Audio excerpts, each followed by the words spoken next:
दोस्तों मैं हूं आपका दोस्त गरीबों की पढ़ाई और फिर से लेकर आ गया हूं आज क्लास 12 की एक और नहीं क्लास 12 की पहली चैप्टर ठीक है मैट्रिसेस। ये चैप्टर है मैट्रिसेस ठीक है। तो आज मैट्रिसेस के बारे में स्टार्ट करेंगे एनसीईआरटी। तो सबसे पहले मैट्रिसेस ये एक नया चैप्टर है ठीक है। क्लास 12 में 11 में आप लोगों ने नहीं पढ़ा होगा। तो सबसे पहले मैट्रिसेस होता क्या है। मैट्रिसेस को हम स्क्वायर ब्रैकेट से रिप्रेजेंट करते हैं ठीक है।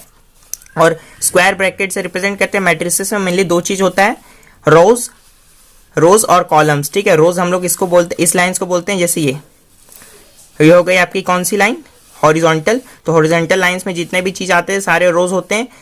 जैसे देखिए 3xy 4 5 7 √7 9 0 ये सब हमारे क्या हो गए, रोज हो गए। कॉलम्स हो गए क्या, वर्टिकल लाइंस को कॉलम बोलेंगे। देखिए ये सब क्या है, कॉलम्स है। और जो इन सब में जितने एलिमेंट्स हैं, इन सब में जितने नंबर्स हैं उन सबको हम क्या बोलते हैं, एलिमेंट्स बोलते हैं ठीक है। तो ये बहुत तरह के होते हैं ठीक है मैट्रिसेस। ये 3x3 मैट्रिसेस है, मतलब ये फर्स्ट वाला को रो से रिप्रेजेंट करते हैं, सेकंड वाला हमारा कॉलम होता है। मतलब देखिए इसमें कितने रोज हैं, 1 2 3 रोज हैं तो 3 लिखे। कॉलम कितने हैं, 1 2 3 तो 3 कॉलम्स हो गए। तो ये मैट्रिसेस कौन सी हो गई, 3x3 की ठीक है। तो ये ऑर्डर ऑफ मैट्रिसेस है ठीक है। तो ऑर्डर ऑफ मैट्रिक्स क्या होता है, नंबर ऑफ रोज यानी कि m into number of columns. जो जितने रोज और जितने कॉलम्स हैं उनको जब हम लिखेंगे तो ऑर्डर ऑफ मैट्रिक्स कहलाते हैं ठीक है। तो ये आपको क्वेश्चन करने के बाद ही समझ में आएगा ठीक है। तो ऑर्डर ऑफ मैट्रिक्स कैसे होते हैं, total number of elements equal to m into n ठीक है। तो ये टोटल नंबर ऑफ एलिमेंट्स आपको मिल जाएगा ऑर्डर ऑफ मैट्रिसेस से। जब आप ऑर्डर ऑफ मैट्रिसेस को मल्टीप्लाई कर दोगे तो आपको टोटल नंबर ऑफ एलिमेंट्स मिल जाएंगे। जैसे देखिए 3x3 के मैट्रिसेस है तो 3x3 कर देंगे कितना हो जाएगा, 9 हो जाएगा। तो टोटल 9 एलिमेंट्स हुए इसमें, ये 3 6 9 एलिमेंट्स हो गए।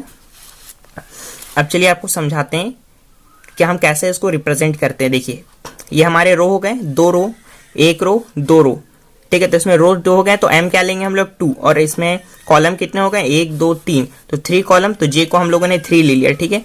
तो ये हमारे ऑर्डर ऑफ मैट्रिसेस क्या हो गया, 2x3। ये ऑर्डर ऑफ मैट्रिसेस हमेशा मल्टीप्लाई में रहेगा, 2x3 ठीक है। m इंटू n ठीक है। और टोटल नंबर ऑफ एलिमेंट्स हम कैसे लिखेंगे, दोनों को मल्टीप्लाई कर देंगे, 2 3 6 तो हमारे 6 एलिमेंट्स मैट्रिसेस के अंदर आ गए ठीक है। इन्हें रिप्रेजेंट कैसे किया जाता है, जैसे देखिए फर्स्ट में है तो फर्स्ट नंबर पे कॉलम 1 में और रो 1 में है तो इसको क्या बोलेंगे, 1 1 मैट्रिसेस ठीक है। प्लेस इसका क्या है, A11। तो इसको रिप्रेजेंट कैसे करते हैं, AIJ ठीक है, AIJ। तो I में हमारा ले लिए रो को और J में हमारा कॉलम हो गया। तो A11 में क्या आ गया 3, A12 में क्या आ गया 4 ठीक है। तो आपको आगे जाकर समझ में आएगा, एक एक्सरसाइज है 4.4 ठीक है। तो उसमें आपको ये अच्छे से समझ में आएगा ठीक है। तो ये सिर्फ समझाने के लिए था। चलिए नेक्स्ट आगे बढ़ते हैं हम। आई को रो बोलते हैं, जे को कॉलम बोलते हैं। ये आपको आगे के चैप्टर में समझ में आएंगे, एक्सरसाइज 4.4 में ठीक है। सॉरी चैप्टर नहीं, एक्सरसाइज में ठीक है। तो चलिए आगे बढ़ते हैं।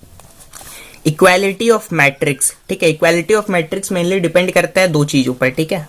और एक और चीज देखिए, इक्वालिटी ऑफ मैट्रिक्स डिपेंड करती है हमारी मेनली 2 चीजों पर। जैसे ऑर्डर मस्ट बी सेम, इसका ऑर्डर सेम होना चाहिए। जैसे कि 3x2 इक्वल टू 3x2। अगर ऑर्डर सेम रहेगा तब हमारी मैट्रिसेस भी सेम रहेगी।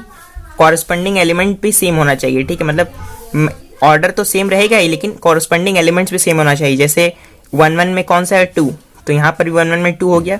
5 5 3 3 6 6 मतलब कॉरस्पॉन्डिंग एलिमेंट सेम होना चाहिए और ऑर्डर सेम होना चाहिए ठीक है। तो इक्वालिटी ऑफ मैट्रिक्स का यही रूल है। चलिए आगे बढ़ते हैं। चलिए नेक्स्ट टॉपिक है टाइप्स ऑफ मैट्रिसेस ठीक है। तो टाइप्स ऑफ मैट्रिक्सेस में जैसे पहला हो गया रो मैट्रिक्स हमारा ठीक है। तो रो मैट्रिक्स में देखिए जिसमें एक रो है ठीक है। तो एक रो है तो उसको क्या बोलेंगे, वही मतलब कि 1 रो हो गया तो हमारा ठीक है। तो रो मैट्रिक्स में 1 रो हो गया तो क्या हो गया, 1 रो मैट्रिक्स इसको बोलेंगे ठीक है। तो इसमें जैसे इसका हमेशा क्या रहेगा, m हमेशा 1 ही रहेगा ठीक है। और n कुछ भी हो सकता है, कॉलम कितने भी हो सकते हैं ठीक है। जैसे देखिए इसमें कितने कॉलम है, 1 2 3 कॉलम है लेकिन रो तो एक ही है ना। इसमें भी देखिए 4y हो गया ठीक है। थोड़ा मेरे गलती हो गया था, देखिए 4y हो गया हमारा ठीक है। तो रो कितने हो गए हमारे 1 और कॉलम कितने हो गए, अच्छे से लिख लेता हूं मैं, 4 और ये देखिए y। तो 1 इंटू 2 के तो ये मैट्रिसेस 1 इंटू 2 ऑर्डर के हो गए, मतलब रो 2 कॉलम रो 1 और कॉलम 2, ठीक है। तो आपको समझ में आ रहा होगा आई होप कि मैट्रिसेस में वन रो मैट्रिक्स में क्या होता है कि रो एक ही रहेगा लेकिन कॉलम बहुत सारे हो सकते हैं। अब कॉलम मैट्रिक्स में क्या होगा कि कॉलम तो एक ही रहेगा, ठीक है, कॉलम एक ही रहेगा जैसे एक कॉलम, लेकिन रो बहुत सारे हो सकते हैं। देखिए 1 रो 2 रो 3 रो, मतलब 3 रो हो गए। इसमें देखिए एक कॉलम हुआ और 2 रो हैं, तो 1 2, तो 2 into 1 मैट्रिक्स हो गया, 3 into 1 हो गया, ठीक है। चलिए नेक्स्ट हमारा क्या है, स्क्वायर मैट्रिक्स। नेक्स्ट हमारा है स्क्वायर मैट्रिक्स, ठीक है। तो स्क्वायर मैट्रिक्स मतलब आप समझ लीजिए कि स्क्वायर जो आप बनाते हो तो उसका साइड सेम होता है ना। देखिए लेंथ और ब्रेथ मतलब सेम हो गया तो मतलब वो स्क्वायर हो गया, ठीक है। तो स्क्वायर मैट्रिक्स में नंबर ऑफ रोज और नंबर ऑफ कॉलम्स इक्वल होने चाहिए, तब ना। जैसे आप मान लीजिए कोई भी आप लेंथ लीजिएगा, ठीक है, जैसे 7 सेंटीमीटर इंटू 7 सेंटीमीटर, ये हमारे क्या हो गया, स्क्वायर हो गया। अब आप लीजिएगा 7 इंटू 4, ठीक है, तो ये हमारे क्या हो गया, रेक्टेंगल, ठीक है। तो चलिए स्टार्ट करते हैं। जैसे 1 into 1, ये हमारा देखिए नंबर ऑफ रोज भी सेम है, कॉलम्स भी सेम है, तो ये स्क्वायर मैट्रिक्स हो गया। 2 into 2 स्क्वायर मैट्रिक्स हो गया ये भी। 3 into 3 ये सब स्क्वायर मैट्रिक्स है, ठीक है। और ये देखिए यहाँ पर क्या है, 3 into 1 2 into 1, यहाँ पर देखिए रोज और कॉलम एक नहीं हो रहे, इसीलिए स्क्वायर मैट्रिक्स नहीं है, ठीक है। चलिए स्क्वायर मैट्रिक्स आपको समझ में आ गया कि नंबर ऑफ रोज और नंबर ऑफ कॉलम सेम होते हैं, वो स्क्वायर मैट्रिक्स होते हैं। अब चलिए नेक्स्ट टॉपिक। तो चलिए नेक्स्ट टॉपिक है हमारा डायगोनल मैट्रिक्स। डायगोनल मैट्रिक्स सिर्फ स्क्वायर मैट्रिक्स में ही लाई करता है, क्योंकि डायगोनल इक्वल तो स्क्वायर मैट्रिक्स में ही होता है ना। तो डायगोनल मैट्रिक्स में मेनली होता है क्या है कि डायगोनल एलिमेंट्स सिर्फ रहेंगे, बाकी सब एलिमेंट्स जीरो रहते हैं। जैसे देखिए एग्जाम्पल के लिए आपको दिखा रहा हूँ, जैसे ये है तो इसमें ये डायगोनल एलिमेंट्स, ये फर्स्ट वाले डायगोनल एलिमेंट्स को फर्स्ट प्रिंसिपल डायगोनल बोलते हैं और सेकंड वाले को सेकेंडरी डायगोनल, ठीक है।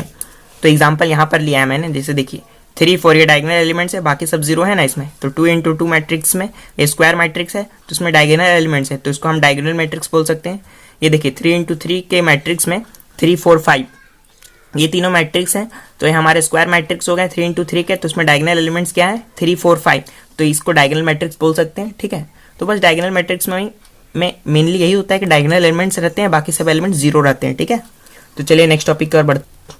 चलिए नेक्स्ट टॉपिक है स्केलर मैट्रिक्स। स्केलर मैट्रिक्स को डायगोनल मैट्रिक्स बोल सकते हैं, ठीक है, लेकिन क्या होता है इसमें कि इसमें डायगोनल के एलिमेंट्स सेम होते हैं। मतलब कि देखिए डायगोनल मैट्रिक्स में क्या हो कि डायगोनल के एलिमेंट्स अलग हो सकते हैं, 3 4 3 6 1 2 3 कुछ भी हो सकते हैं, लेकिन स्केलर मैट्रिक्स में डायगोनल एलिमेंट्स सेम रहते हैं, ठीक है। जैसे 3 3 हो गया, 5 5 5।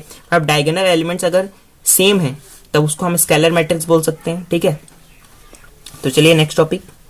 ये सब छोटा मोटा चीज है, ठीक है, आपको बता रहा हूँ। एक्सरसाइज जब तक आप नहीं कीजिएगा तब तक आपको समझ में नहीं आएगा, ठीक है।